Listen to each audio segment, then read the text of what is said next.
안녕하세요, 위고이드입니다. 자, 오늘 역대급 하락이 나왔습니다. 하필 공교롭게도 제가 8월 1일 실전 계좌를 2억으로 시작한 뒤로 계속 장이 빠지고 있는데요. 일단 오늘 하락폭을 한번 알아보겠습니다. 일단 제가 챗 GPT한테 코스피 기준으로 1일 하락률이 컸던 날을 1위부터 10위까지 알려달라고 했는데 제일 하락률이 컸던 날이 2001년 9.11 테러, 닷컴 버블 붕괴, 리만 사태, 2008년 역시 리만 사태, 코로나. 자, 이렇게 하락을 했는데 오늘 8.77% 하락을 하면서 역대 5위의 기록을 갈아치웠습니다. 그 외에도 IMF 등등이 있었죠. 약간 오류가 있네요. 자, 코스피 기준 하락률이 아니고 하락폭으로 가장 컸던 날을 1위부터 10위까지 알아보면 2020년 코로나 때 133포인트 빠진 게 역대 가장 컸던 하락폭이었는데 오늘 234포인트가 하락하면서 대략 역대 1위의 2배 기록으로 역대 1위를 갈아치웠습니다. 그야말로 역사의 현장이라고 볼 수 있고 역사의 현장을 여러분들이 겪고 계신 거라 사실 오늘 같은 날에 본인의 계좌가 많이 손실을 보고 하락을 했다고 해서 크게 자책하거나 특별하다고 느낄 필요는 없는 것 같습니다. 자, 일단 제 계좌를 한번 보도록 하겠습니다. 2억으로 시작한 계좌는 현재 1억 8,500만 원으로 약 1,500만 원 정도의 손실을 보고 있습니다. 모든 종목이 손실권에 진입을 했고 오늘 매매 내역을 보면 휴원스 글로벌이 장중 마이너스 15%에 도달함에 따라서 700만 원 정도를 추가로 매수했습니다. 1차로 매수했던 금액이 700만 원이었기 때문에 그것과 똑같은 한 배수의 700만 원을 매수를 했고 지금 보면 노루페인트가 마이너스 15% 정도 기록을 하고 있기 때문에 내일 아침에 마이너스 15%를 유지하면 노루페인트 역시 약 700만 원 정도 추가로 매수를 해서 단가를 낮추도록 하겠습니다. 자, 다음으로 오늘의 신호를 한번 보도록 하겠습니다. 자, 주요 지수 신호에서 코스피 지수에서 드디어 빨간불이 들어왔습니다. 추세가 이제는 완전히 상승 추세에서 꺾였다는 얘기죠. 지난주 금요일까지 노란불을 유지하면서 추세는 상승에 있으나 단기적으로 매도 시그널이었다면 오늘은 완전히 하락 추세로 바뀌었습니다. 이런 빨간불이 들어왔을 때는 추세가 완전히 하락에 들어갔다는 말이기 때문에 본인 스스로 대응이 되지 않는 초보자분들은 접근을 하지 않거나 대응을 하지 않는 게 좋습니다. 자, 코스닥은 계속해서 빨간불이 들어와 있고요. 자, 나스닥, S&P 500, 필라델피아 반도체 지수, 미국 3대 지수가 모두 노란불이긴 하지만 오늘 장이 시작되면 모두 빨간불에 진입을 할 것 같습니다. 상해종합지수 계속해서 빨간불을 켜고 있고요. 지난주 금요일에 빨간불이 들어왔던 일본 니케이 지수 오늘 12% 정도 하락이 들어오면서 급락이 일어났습니다. 자, 대만, 베트남 모두 노란불이고 인도 혼자 유일하게 초록불을 켜고 있는데 인도를 투자하시는 분들은 크게 나쁘지 않겠지만 어쨌든 글로벌 증시가 같이 하락하고 있기 때문에 조금 조심할 필요는 있는 것 같습니다. 자, 유로스탁스도 오늘부로 빨간색으로 신호등이 바뀌었고요. 자, 비트코인 제가 지난주에 이더리움이 먼저 빨간불이 들어오면서 비트코인도 좀 조심할 필요가 있다. 코인 시장 전반적으로 조심할 필요가 있다고 말씀을 드렸는데 비트코인 오늘 빨간불 들어오면서 알트코인 시장들도 전부 상당히 하락폭이 큰 걸로 알고 있습니다. 주의를 하셔야 될 부분인 것 같습니다. 자, 엔비디아랑 테슬라 아직 장 전이기 때문에 노란불 유지해주고 있는데 오늘 장 시작하면은 빨간불 진입할 것 같습니다.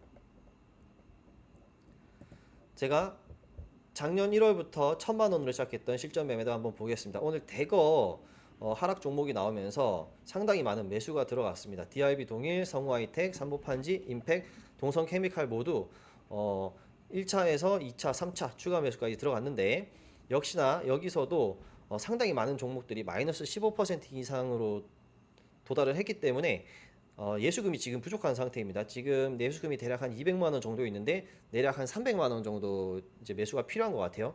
내일 추가적인 자금을 투입해서 대응하도록 하겠습니다. 하루 만에 한 82만 원이 넘는 손실이 났는데 그야말로 역대급의 손실인 것 같습니다. 이게 이제 퍼센테이지로 봤을 때 하루 만에 거의 8% 이제 손실이 났는데 기존에 마이너스 2% 정도가 가장 큰 하락률이었던 걸 감안하면 정말로 상당한 큰 하락폭이 아닐 수 없겠습니다. 사실 제가 좀 무덤덤한데요. 오늘 많은 분들이 상당히 놀라고 채팅방에서도 상당히 많은 채팅들이 오가고 그런 걸로 알고 있는데 사실 뭐 별로 저는 새롭다고 생각하지는 않습니다.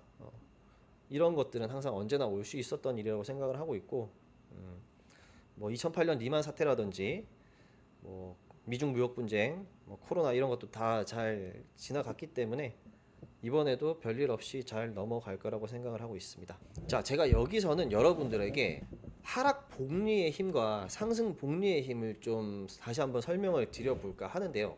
자, 무슨 설명인지 한번 볼게요. 하락 복리. 자, 어떤 주식이 10,000원이었는데 자, 15%씩 3번 하락을 한번 해보겠습니다. 15%면은 곱하기 0.85를 하면 되겠죠. 자, 한 번 15% 하락을 하고 두 번 15% 하락을 하고 세 번 15% 하락을 하면 자, 보세요. 15%씩 3번 15%씩 3번의 하락이기 때문에 45% 정도의 하락이 나와야 된다고 생각을 하지만 막상 해보면 10,000원이 6,100원이 돼서 39%의 하락이 됩니다. 이게 무슨 말이냐면은 하락을 할수록 힘이 약해진다는 뜻입니다. 반대로 상승은 달라요. 자, 10,000원짜리가 15% 상승을 한다고 하면 1.15를 곱하면 되겠죠. 한 번, 두 번, 세 번을 곱해보면 15%가 3번이면 45% 상승을 해야 될 것 같지만 15,000원으로 약 52% 정도 상승을 하게 됩니다. 상승을 하면서 상승의 힘이 더 강해진다는 걸 뜻합니다. 자, 하락은 힘이 약해지고 상승은 강해진다. 이게 바로 복리의 힘인데요.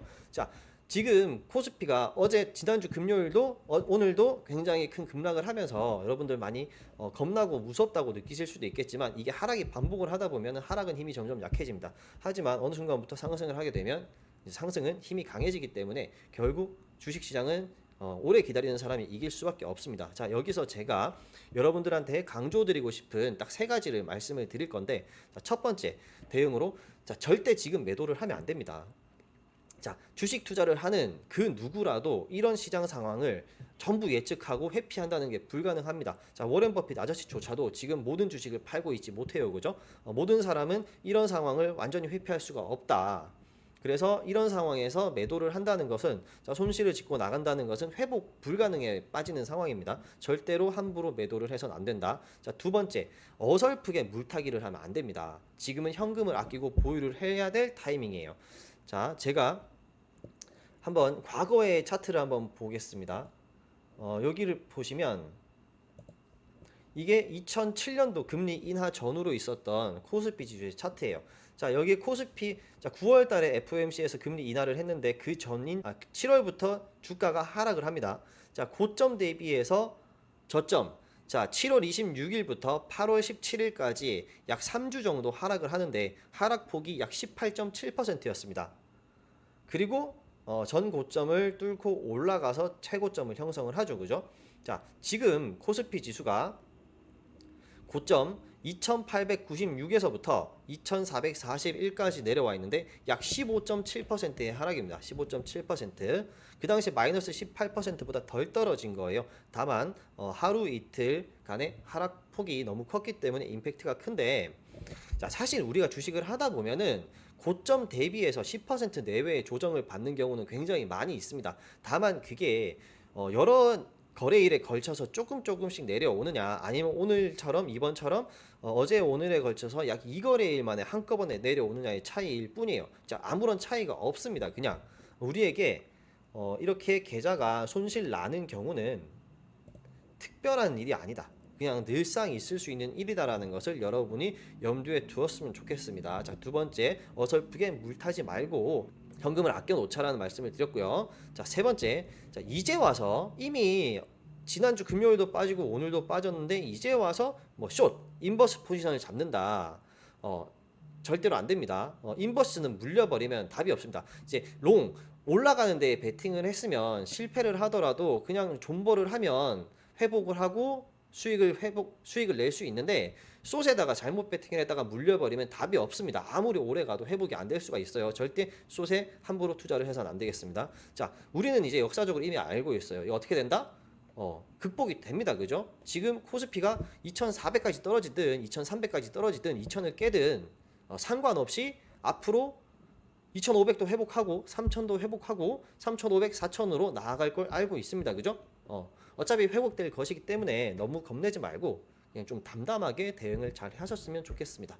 자, 많이 힘드실 텐데 오늘도 힘내시고 오늘도 수고 많으셨습니다. 내일 뵙겠습니다.